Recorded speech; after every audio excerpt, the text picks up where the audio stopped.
Itinulak ko na naman ito ng matauhan. Mali ito. Maling-mali. Mali na magustuhan ko ang mga halik niya. Unang-una may boyfriend na ako. Pangalawa'y magpinsan kaming dalawa. Maling-mali ang ginagawa niya na ito. Naitulak ko naman siya at kaagad na sinamaan ng tingin. Nagbabaliw ka na nga talaga. Dapat ka na magpa-admit sa mental. Inis na sabi ko sa kanya. Bigla ba naman akong halikan? Alam niyang magpinsan kami. Pero aaminin ko na gustuhan ko ang mga halik niya. We are not cousins, baby. Do you remember what I told you? I will find out the truth. And now I know. I know the truth. True? What's the truth? Gulong-gulo na ako. Hindi ko alam kung maniniwala pa ba ako sa mga pinagsasasabi nito. O baka talagang ipinipilit niya lang sa sarili niyang hindi kami magkadugo. Hindi tayo magkadugo dahil anak ako ni daddy sa ibang babae. Kagad na paliwanag niya. Napaawang ang labi ko. Sinasabi niya lang ito dahil gusto niya pa rin ipagsiksikan ng sarili niya sa akin. Malabo naman siguro mangyari iyon. Walang ibang kwento sa akin si Mommy Maria noon kundi ang sasabihin sa aking mahal na mahal niya si daddy. At palagi niya rin bukang bibig noon na mahal niya si daddy. Paano magagawa ni daddy kay Mommy iyon kung sobrang nilang mahal ang isa't isa? Niloloko lang ako ni Miggy na ito. Hindi ko naniniwala sa sinasabi mo. Hindi magagawa ni daddy mambabae dahil mahal na mahal niya si Mommy. That's the truth, Viv. Please believe me. Tsaka lang ako maniniwala kung may papakita ka sa aking ebidensya. Tinalikuran ko na kaagad ito at tsaka lumabas ng elevator. Mabuti na lang hindi siya nakasunod sa akin dahil hindi siya nakalabas bago mag-close ang elevator. Paano nga kung totoo ang sinasabi ni Miggy? Paano nga kung hindi talaga kami magkadugo? Meron pa kayang chance para sa amin dalawa? Dahil sa pag-iisip ko, hindi ko na malayang nasa harapan na pala ako ng pintuan ng office ni Alden. Marahan akong kumatok. Pinapasok naman kaagad ako ni Alden. Nadatnan ko ito nag-aayos ng mga gamit niya sa kanyang table. Inayos ko na lahat para makaalis din tayo kaagad. Sambit niya. Wala ka na bang ibang gagawin? Meron. Kaagad naman nasagot niya. Kung may mga gagawin ka pa, pwede naman na siguro na ako dalang ang pupunta. I have a lot to do, Viv. But I can put all my work aside. There's nothing more important than my girlfriend. Sagot niya nagpalambot sa puso ko. Napaka-sweet ni Alden bilang boyfriend. Hindi lang siya sweet sa akin kundi maging kay Via. Kaya siya nagustuhan kaagad ng anak ko. Umalis rin kami kaagad para maaga kaming makakarating sa construction site. Maaga ko rin kasing pinapauwi ang mga workers kapag araw ng Sabado. Ngayon lang ako makakadalaw sa site dahil gusto kong bigyan ng bonus sa mga workers ko. Malapit na kasi itong matapos kaya bilang pasasalamat ko sa masisipag at mabibilis kong workers, bibigyan ko sila ng kanilang salary, dagdagang 1 taon nilang sahod bilang bonus ko sa kanila. Habang nagmamaneho si Alden ay binabagabag naman ako ng sinabi ni Miggy kanina. Ayoko na ang isipin pero talagang paulit-ulit kong naririnig ang boses niya. Ayos ka lang? Kanina ko pa napapansin parang hindi ka mapakali. Sita sa akin ni Alden. May inaalala lang ako. Sinulipan lang niya ako sandali at muli rin namang itinoon ng paningin sa harapan. Pagdating namin sa construction site ay sobrang tuwa ng mga workers ko dahil sa ibinigay ko sa kanilang bonus. Napakabait niyo po, ma'am. Maraming salamat po sa inyong pabonus sa amin. Walang anuman po. Tama-tama, mga anak si Mrs. Tuwang-tuwa naman na sabi ng isa pa. Napangiti na lamang ako. Masaya akong makita silang masaya. Hindi rin naman kami nagtagal. Mga 2 oras lang kami sa site. Hinatid na rin ako ni Alden sa bahay. Daddy! Masayang-masaya na sinalubong ni Via sa Alden. Yumuko si Alden para buhatin ang anak ko. Ganyan yung palaging sinila tuwing nagkikita. Via, pagod si Daddy Alden. Huwag ka masyadong mamumulit, ha? Okay lang. Kaagad naman na salita ni Alden. Narinig mo, Mommy? Okay lang daw kay Daddy Alden, nakukulitin ko siya. Nagyabang pa ang anak ko. Tinaka ko na lang ang kusina para magluto ng hapunan. Wala si Mommy Emily, umalis na naman kasi ito. Hindi ito nagtatagal sa bahay. Palaging busy, palagi rin ito nagda-travel. Ayoko namang sumama. Natatnan ko naglalaro pa rin si Via sa lahat at si Alden naman ay may kausap sa phone. Napatingin ito sa akin. Vivian, tawag niya. Pinaba niya ang phone at lumapit sa akin. Sorry kung hindi na ako magtatagal. Kailangan ko na kasi umuwi. Si Kuya Allen, nagpatawag biglaan ng meeting. Sige, okay lang. Sigurado ka? Oo nga, nabigla ako ng yumuko siya para halikan ako sa pisngi. Nakaka-guilty.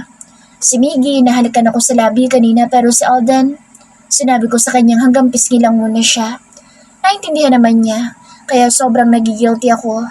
Kaya talagang iiwasan ko na si Miggy at itutuloy ang divorce. Walang dahilan para lokohin ko si Alden. Napakabait niya at perfect boyfriend siya para sa akin. Pagkatapos kumain ni Via ay dinala ko na ito sa kwarto namin. Naglinis muna kami ng mga katawan bago ko tinuruan si Via na magsulat ng kanyang pangalan. Gusto niya na raw kasing matuto. Papasok na rin ito next year sa preschool. Habang tinuturuan ko si Via ay bigla ko namang narinig ang mga katok sa pinto. Ma'am! Ma'am! Sunod-sunod na pagtawag ni Manang Bering ang narinig ko sa labas ng kwarto namin ni Via. Sabay kami napatingin ng anak ko sa pinto para kasing kinakabahan si Manang Bering at dama ko iyon sa boss nito. Mommy, ano kayo nangyayari kay Yaya Bering? Tanong sa akin ni Via. Nahalata niya rin pala ang kaba sa boss ni Manang Bering. Hindi ko alam anak, diyan ka lang at bubuksan ko lang ang pintuan. Tinungo ko ang pinto at nabungaran ko si Manang Bering na parang hindi mapakali sa kinatatayuan nito. Manang, ano po nangyayari? Bakit parang hindi kayo mapakali? Takang-taka na tanong ko. Kasi ma'am, napakamot pa ito sa ulo. May lalaki kasi sa labas ng gate, namimilit na pumasok. Wala pa naman tayo iba kasama rito. Wala si Ma'am Emily.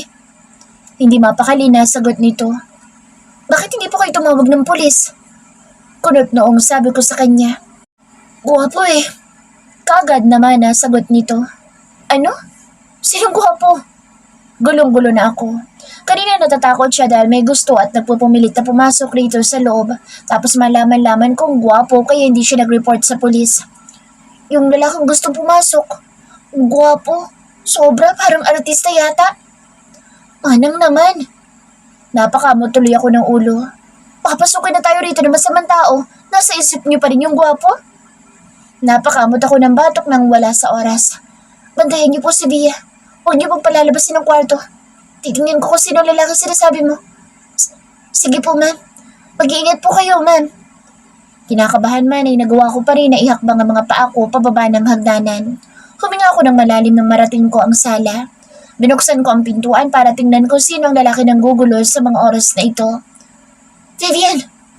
Narinig ko ang pamilyar na boses mula sa labas ng gate. Pero teka, bakit tinawag niya ang pangalan ko? Kilala ko na lalaking ito? Vivian, let me in. Let's talk. We need to talk. He shouted again. Miggy? Saka ko lang naliwanagan ng boss nito.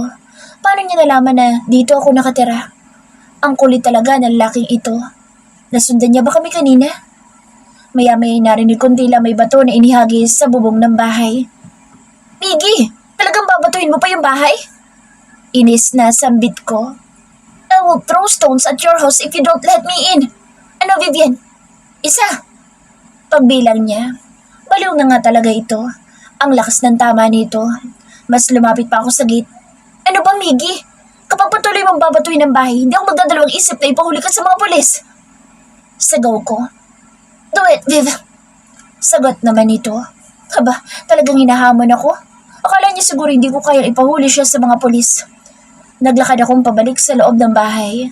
Tinahak ko ang sala para tawagan ng hotline number sa police station. Ilang minuto lang nandito na mga pulis dahil hindi naman masyadong malayo dito ang police station. Hindi pa rin tumitigil si Miggy sa pagsigaw sa labas. Ito namang ulan ay bigla na lang bumuhos ng malakas. Saka ko rin narinig ang ugong ng sakyan ng mga pulis. Nang marinig kong nasa labas na mga ito ng bahay ay lumabas ako para makitang hinuhuli nila si Miggy. Gamit ang payong ay hindi na ako mababasa ng malakas na ulan na ito. Ma'am, kayo bang tumawag sa amin? Tanong na isang pulis sa akin. Ako nga po. Bakit hindi nila hawak si Miggy? Nasaan ang lalaki yun? Sigurado po ba kayo na meron taong nanggugulo sa inyo rito? Wala naman po kami nakita. Sigurado po ako. Kanino nandito lang siya. Sagot ko rito. Pero mukhang umalis na. Dagdag ko. Sige ho, maraming salamat sa pagpunta niyo dito, officer. Walang anuman. Kung meron pa kayong marinig na kahinahinala at meron ulit manggugulo sa inyo rito, tumawag lang kayo, miss. Darating kami kaagad. Bili nito sa akin. Maraming salamat po ulit, officer. Nakaalis na ang mga ito at papasok na rin ako sa loob ng gate na may marinig akong kaluskos. Kinabahan akong bigla kaya kaagad akong pumasok sa loob ng gate. Vivian! Muli ay narinig ko ang boses ni Miggy. What the hell? Saan siya nagtago? May pagka-invisible man palang kumag na ito. You really called the police to arrest me? Anya, why not? You throw stones at my house. What do you think I should do? Hahayaan kang batuhin ang bahay ko? Kung pinapasok mo sana ako, hindi ko sana babatuhin yung bubong ng bahay niyo. Aba, talagang umurong yata ang isip nito. Sa halip na mag-mature ay tila pa nga nag-isip bata ang lalaking ito. Miggy, umuwi ka na. Kahit na anong gawin mo, hindi kita papapasukin at hindi kita kakausapin. Hindi tayo mag-uusap dalawa dahil hindi tayo magkakasundo. Tumalikod na ako para muling tahakin ang bahay. I will not leave here until you talk to me and let me inside your house. I don't care if I die here in front of your house. At least, mamamatay akong dala ang pagmamahal ko sa'yo. Muli ay sigaw nito. Napailing na lang ako. Ang totoo, may kilig na nararamdaman ng puso ko dahil sa sinabi niya. Kahit alam ko nandoon pa siya sa labas ay tinaha ko na lang ang hagdanan para baliwalain ito. Bahala siya sa buhay niya. Hindi ko rin natiis at sinilip ko siya sa bintana. Syete naman talagang lalaking to. Talagang tinutuon niya ang sinabi niya. Sa lakas ng ulan ay wala siyang pakaalam. Patuloy siyang nakatayo at nagpapaulan sa labas ng gate. Miggy! Tanging sambit ko. May awa ko nararamdaman pero ang isip ko'y sinasabing pabayaan ko siya doon. Halata kong nilalamig na ito dahil sa pagyakap nito sa sarili. Pinanood ko lang siya sa bintana. Mahigit ilang oras yata. Hindi ako bumabalik sa kwarto namin ni Via dahil nandito ako sa kabilang kwarto. Pinapanood si Miggy. Hindi pa rin siya umaalis at patuloy na nagpapaulan kahit lamig na. Napailing na lang ako. Napansin kong napaluhod ito. Bigla akong naalarma. Miggy! Sambit ko, saka ko tinahak ang pintuan ng kwartong ito para lumabas. Nagmadali akong bumaba ng hagdanan. Nakita pa nga ako ni Manang Bering at tinawag niya ako ngunit hindi ko ito pinansin. Tinakbo ko na ang gate para mapuntahan siya kaagad. Nadatnan ko itong nakaluhod pa rin. Nang makalapit ay saka ko lang naramdaman na nanginginig na ito sa lamig. Vivian, finally you come out for me. Mainang sambit niya habang napatingala sa akin. Inilalayan ko siyang tumayo. Hold on to my arm so I can get you inside. May pataray na utos ko sa kanya. Napansin ko ang kanyang pagngiti. Sabi ko na nga ba't hindi mo rin ako matitiis? Sabi pa niya. Sa halip na sa balikat ko humawak para maalalayan siya, hinapit pa nga niyang bewang ko. Dong, I miss you so much. Bulon niya sa akin tanga. Nagsitayuan yata ang aking mga balahibo. Huwag kang magsalita. Umayos ka para makarating tayo sa loob ng bahay. Pataray muli na sabi ko sa kanya. Hindi na rin naman na ito nagsalita pa, tila mas bumigat pa siya. Nang tingnan ko mukha nito ay tila wala ng malay. Miggy! Nataranta ako. Nakita ko sa Manang Bering sa pintuan kaya tinawag ko ito. Nagmadali naman ito na lumapit sa amin. Pinagtulungan namin na maipasok sa loob si Miggy. Ma'am, sino po ba lalaking to? Bakit siya nagwawala sa labas ng bahay? Bakit niyo pinapasok? Paano kung... Manang, kilala ko po siya. Isa po siya sa tendero ng fishbowl sa kanto ng bahay namin noon. Kung iniisip yung kriminal ang lalaking ito, hindi po. Putol ko sa pagsasalita ni Manang. Ganoon ba? Baka naman may utang kayo dyan, ma'am, kaya kayo ginugulo. Manang, wala po akong utang. Ganoon ba? Kay gwapo namang fishbowl vendor na ito. Hindi ko naman po iniisip na kriminal ang lalaking ito, ma'am. Sa gwapo niyan handa akong magpa-stop ng ilang beses. Sinamaan ko kaagad ng tingin si Manang kaya tumigil ito sa pagsasalita. Nagbibiro lang, ma'am. Bawi naman niya. Napansin ko ang paggalaw ng katawan ni Miggy. Buti naman at nagising na yata siya. Vivian, tawag niya sa pangalan ko. Ma'am, tinatawag po kayo ni Hanson. Ni fishbowl vendor. Tila kinikilig na sabi ni Manang Bering. Habang ako'y palihim na natatawa, naniniwala talaga siya sa sinabi ko. Tumikim ako para mapunta sa akin ang paningin ni Miggy. Bakit? Maayos na bang pakiramdam mo? Pwede ka nang umuwi. Mataray na sabi ko sa kanya. Bigla itong napahilot sa ulo at noo. Masakit pa palang ulo ko. Ilalamig din ako. Paano hindi ka lalamigin na basang-basa ka? Inis na sabi ko sa kanya. Magpahinga ka lang ng ilang minuto pagkatapos ay umuwi ka na. Walang gana na sabi ko sa kanya. Mas lalo sumakit ang ulo ko. Mas napahawak pa siya sa kanyang ulo. Hindi ko alam kung totoo ba talagang masakit ang ulo niya o nagdadrama lang ang taong ito. Ganyan mo ba tratuhin ang bisita mo? Masakit na nga ang ulo, tinatarayan mo pa. Narinig ko ang pagtawa ni Manang sa tabi ko. Nagtatakip ito ng bibig at pinipigilan na lumakas pa ang kanyang mga tawa. Naku, iba din palang humugot ang mga fishbowl vendor. Nakakakilig. Narinig kong tila pabulong ni Manang. Manang, pakikuha nga muna ako ng malamig na tubig. Paliliguan ko lang ng malamig itong lalaki na ito. Sigurado ho ba kayo, ma'am? Hindi ho ba mantika ang kukunin ko? Mukha ba ako nagbibiro, Manang? Aanin ko po yung mantika, Manang. Ipanluluto sa fishbowl. Sabay pisay nito. Sinamaan ko na naman ito ng tingin kaya napakamot ito nang wala sa oras. Sabi ko nga po, kukuha na ako. Dinaanan niya ako. Tanaw ko ang paglalakad ni Manang patungo sa kusina. Muli ko sinulyapan si Miggy. Nakapikit ang mga mata habang niyayakap ang sarili. Nagpakawala ko ng buntong hininga bago ko nilapitan ito. Hoy! Tabi ko sa kanya ngunit naramdaman ko ang init ng katawan niya. Nalalaki ang mga mata ko at muling dinama ang kanyang noo. Mukhang hindi yata siya nagbibiro. Mukhang totoo yata na may sakit siya. Miggy! Tabi ko ngunit hindi ito nagmulat ng mata. Hoy! Buhay ka pa ba? Muli kong kalabit sa kanya. Bigla ito nagmulat ng isang mata. I'm still alive. Don't be in a hurry to become a widow. I won't let that happen. He said. Sira, ulo ka talaga. Sa inis ko'y nahampas ko tuloy ito. Oh, talaga bang gusto mo na akong mamatay? Kung ano na kasi mga sinasabi mo. Inis akong tumayo. Diyan ka na nga. Tinalikuran ko ito.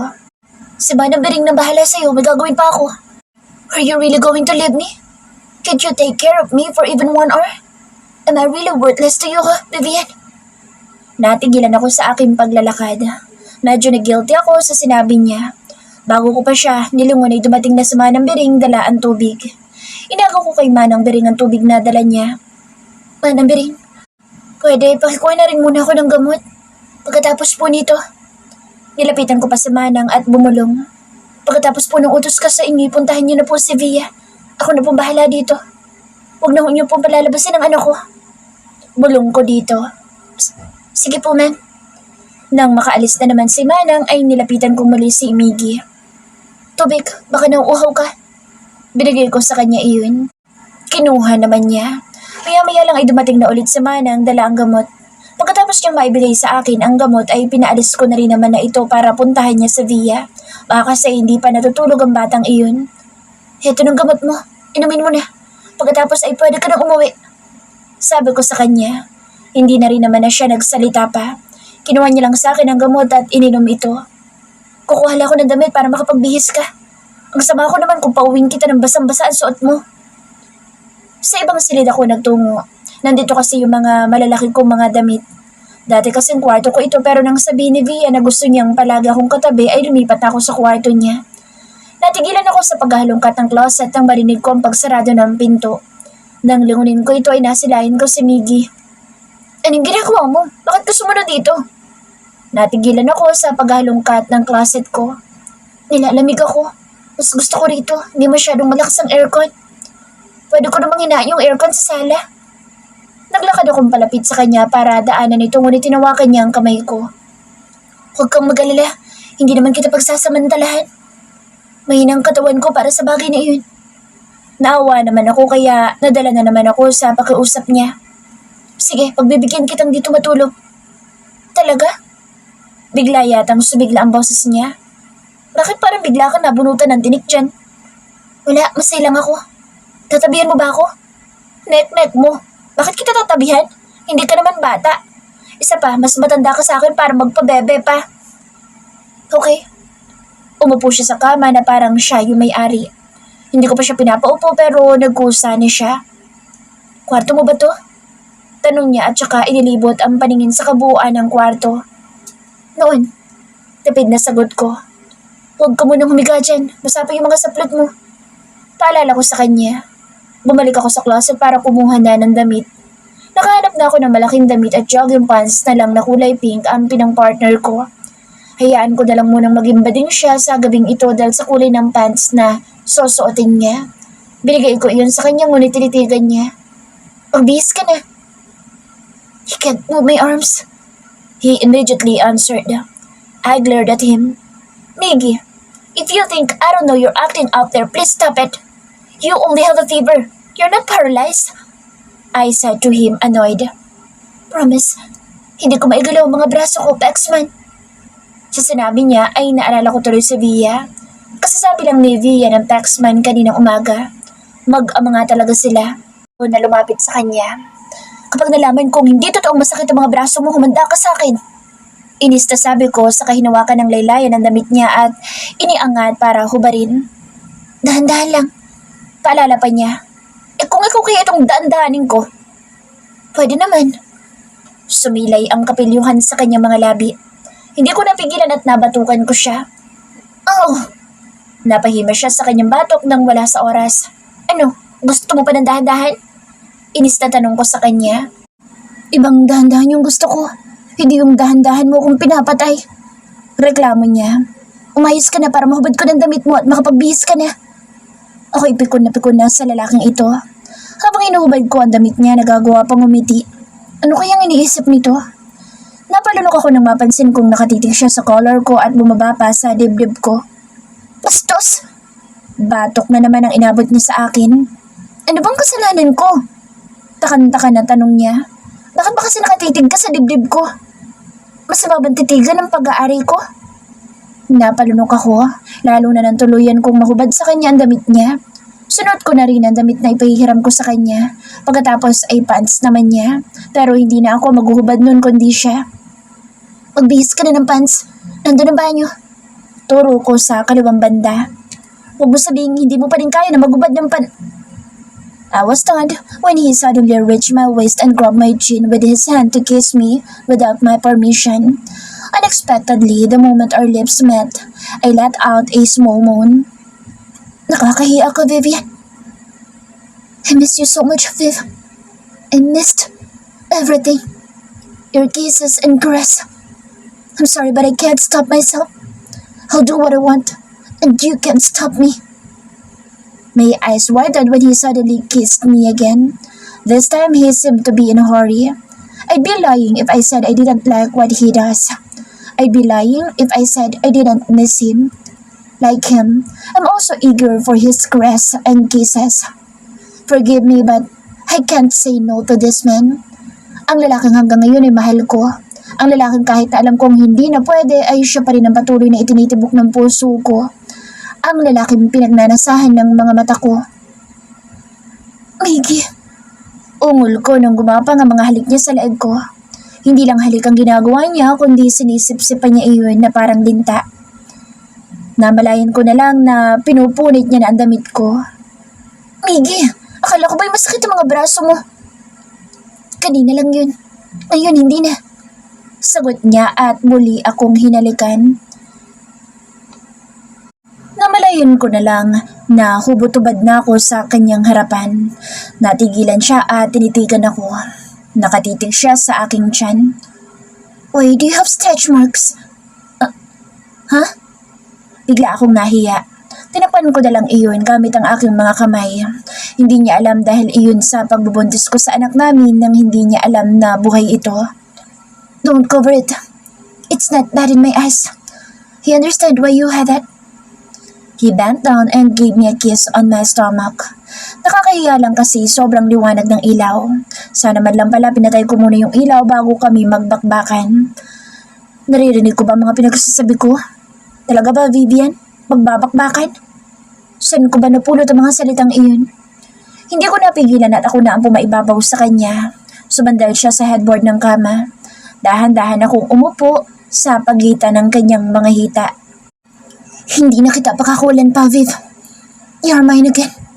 At ng mga oras ng iyon ay pinagsaluhan namin ng isang mainit na tagpo.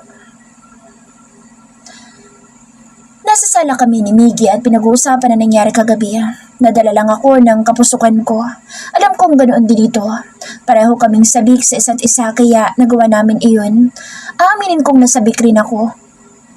Yun nangyari kagabi. Kalimutan mo na lang yun. Nakayukong sabi ko sa kanya. Paano ko kakalimutan ang masayang nangyari sa buhay ko? Paano ko kakalimutan ang pagpapaubaya mo sa akin? I know you still love me, Viv. Sagot naman niya. Miggy, you know I have a boyfriend. One more thing, we're cousins. Alden is just your fucking boyfriend, but I'm your husband. How many times do I have to tell you that we're not cousins?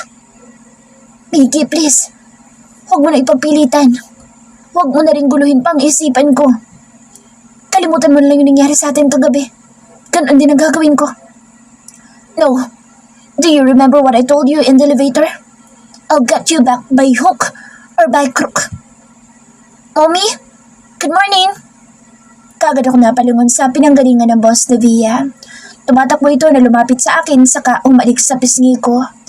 Mommy? Sinong kausap? Natigilan ng anak ko nang masulayan si Miggy. Tita Nice Guy? Tawag ni Via kay Miggy. Nagpalipat-lipat ang aking paningin kay Via at Miggy. Wala na akong nagawa dahil huli na para itago ko pa si Via. Hindi ko na paalalahanan si Manang Bering na huwag niya munang palalabasin si Via. Tita Nice Guy, anong ginagawa niyo po dito? Bakit kausap mong mommy ko? Sunod-sunod na tanong ni Via. Bakit niya tinatawag si Miggy na Tita Nice Guy? Nagkita na ba sila? Nang sulyapan kong muli si Miggy ay nakaawang ang mga labi nito. Napatingin siya sa akin. Walang lumalabas na salita mula sa bibig niya. Muli niyang tinignan si Via. Hindi lang tingin kundi tinitigan pa ito. Hindi ko alam kung ano nasa isip niya ngayong nakita niya si Via. Muling ibinalik sa akin ang paningin. Anak mo? Halos hindi makapaniwala na tanong niya.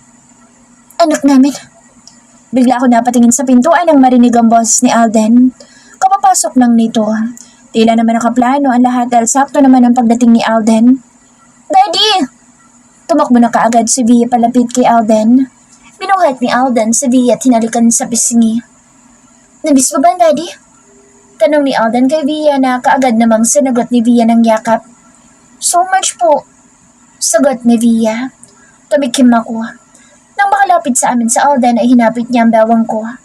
Buhat niya pa rin si Via. Manang, pakadala po muna si Via sa kwarto. Utos ko kay Manang Bering.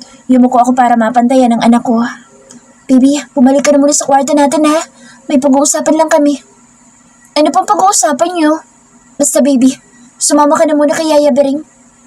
Okay po, Mommy. Mabuti na lang masunurin ng batang ito. Nilapitan naman ni Via si Manang Bering para bumalik na ulit sila sa kwarto. Tanaw ko ang kanilang paglalakad palayo sa amin. Nagpakawala ako ng buntong hininga. Sunulyapan ko si Miggy at Alden. Nagkakatitigan silang dalawa.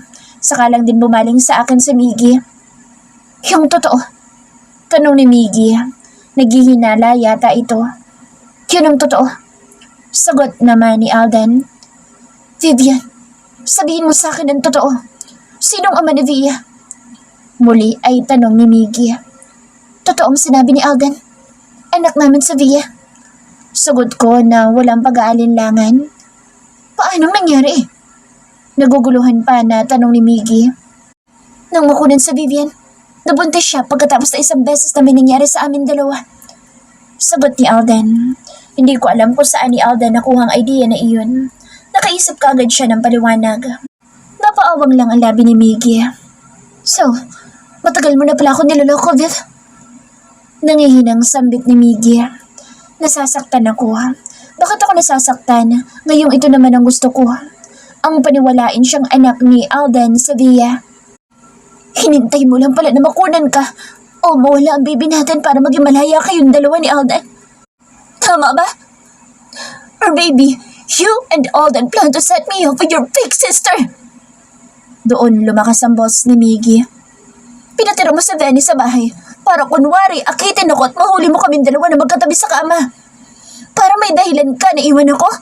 Ganun ba ang plano mo, Viv? Ramdam ko ang inis sa boses ni Miggy. Wala akong ganoon na plano. Wala akong ginawang plano, Miggy. Hindi ko kasalanan na naakit ka sa babaeng akala ko'y kapatid ko. Iniis rin na sagot ko sa kanya. Ngayon, bumabalik ang eksenang iyon sa isip ko. Bullshit! Malutong na mura ni Miggy. Lumabas ka na, Burlington. Sumabat naman sa Alden. Isa ka pa! Kawago ka! Akmang susuguri ni Miggy sa Alden kaya kaagad kong iniharang ang sarili ko. Umalis ka na, Miggy. Masaya na ako. Masaya na kami. Masaya na kami kasama ang anak namin, si Bia. Huwag mo na kaming guluhin pa.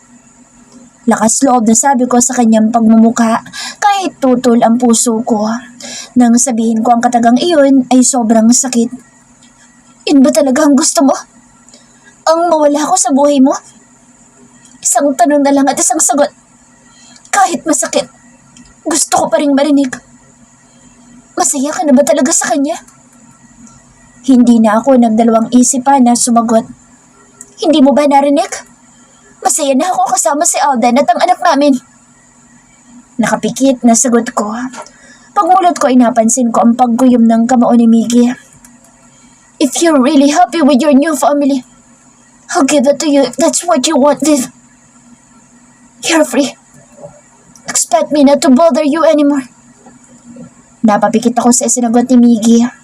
Unti-unti nang tumalikod dito sa akin. Gusto ko siyang tawagin pero pinigilan ko ang sarili ko. Tama bang desisyon ko? Tama bang pagsisinungaling ko? Tama ba na itago ko si Via?